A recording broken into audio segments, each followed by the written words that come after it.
श्री सुधाकर सिंह जी।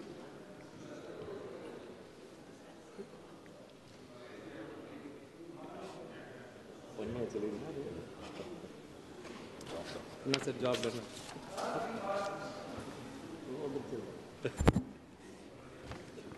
माननीय सभापति महोदय, आज मैं सदन में केंद्रीय उत्पाद शुल्क संशोधन विधेयक 2025 पर चर्चा के लिए खड़ा हूं। यह विधेयक केवल कर उगाही तक सीमित होता तो बहुत बहस की आवश्यकता यहां पर मैं महसूस नहीं होता, लेकिन बिंदुवार तथ्यों की जांच से बहुत स्पष्ट हो रहा है कि सिन टैक्स की आड़ में ऊंचे कर निर्धारण के क्रम में ग्रामीण अर्थव्यवस्था, रोजगार एवं किसानों की आय जैसे विषयों पर पड़ने वाला असर को अनसुना ही नहीं किया गया, बल्कि बड़े कॉरपोरेट और बहुराष्ट्रीय कंपनियों को बढ़ावा देने वाली नीति साबित होगा।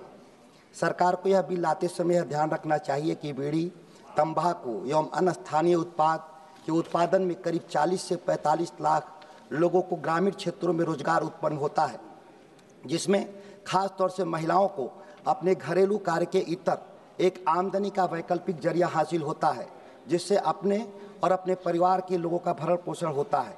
अगर हम बीड़ी जैसे उत्पाद को देखें तो पहले जहां 1000 बीड़ी की संख्या पर 1 से 2 रुपए टैक्स देना पड़ता था, इस संशोधन के बाद 10% टैक्स देना पड़ेगा, जिसके चलते कुटीर उद्योग आधारित उत्पाद महंगे होने के चलते संस्थागत कॉरपोरेशन और मजबूत उद्योग मशीन आधारित उत्पाद प्रणाली के जरिए बाजार पर कब्जा कर लेगी, जिसका दुष्परिणाम हो गया कि छोटे और कुटीर उद्योग बर्बाद हो जाएंगे। साथ ही ग्रामीण क्षेत्रों में महिला रोजगार पर व्यापक असर होगा, जिसकी भरपाई का कोई वैकल्पिक प्रबंध की व्यवस्था इस विधेयक में कहीं से भी दिखाई नहीं देता है। इसके अलावा इस विधेयक से जटिल कर ढांचा और ऊंचे कर लागत से कुटीर एवं असंगठित क्षेत्र के उद्योग, खासतौर से बीड़ी और तंबाकू जैसे उद्योगों को बंद होने से उत्पन्न चुनौतियों से निपटने के लिए इसमें कोई पुख्ता प्रावधान दिखाई नहीं पड़ रहा, जिससे केवल ग्रामीण क्षेत्रों में रोजगार का ही केवल असर नहीं होगा, बल्कि असंगठित क्षेत्र के छोटे कारोबारी दिवालिया भी हो जाने का खतरा मंडराता रहेगा। तंबाकू और पान मसाला पर लगने वाला जीएसटी राज्यों के लिए एक बड़ा आय का स्रोत रहा है। इसकी जगह नए कर ढांचे से राज्यों के वित्तीय प्रभाव क्या होंगे, इसकी चर्चा विधेयक में कहीं नहीं दिखाई दिया, जिसका जवाब माननीय मंत्री अपने उत्तर में देने का जरूर प्रयास करेंगी, क्योंकि उन उत्पादों के सेवन से उत्पन्न स्वास्थ्य चुनौतियों से निपटना राज्य सरकारों के ऊपर एक बोझ के समान होता है।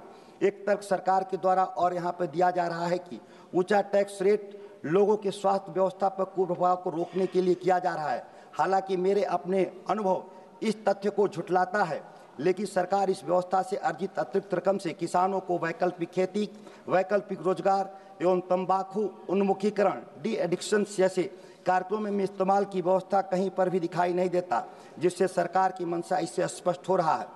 क्या भारत सरकार बिहार, कर्नाटक एवं मध्य प्रदेश के तंबाकू खेती और प्रसंस्करण में लगे लाखों किसानों एवं मजदूरों के लिए वैकल्पिक खेती एवं वैकल्पिक रोजगार के लिए कोई विशेष प्रावधान का विचार रखती है, या सीन टैक्स की आड़ में केवल कर भार एवं बड़े कॉरपोरेट को केवल फायदा पहुंचाना चाहती है? अतः माननीय मंत्री महोदया अपने उत्तर में जरूर इस विषयवार जवाब देने का प्रयास करेंगी। धन्यवाद।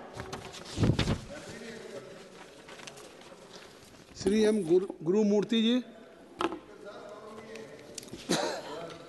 Thank you, Honorable Chairman.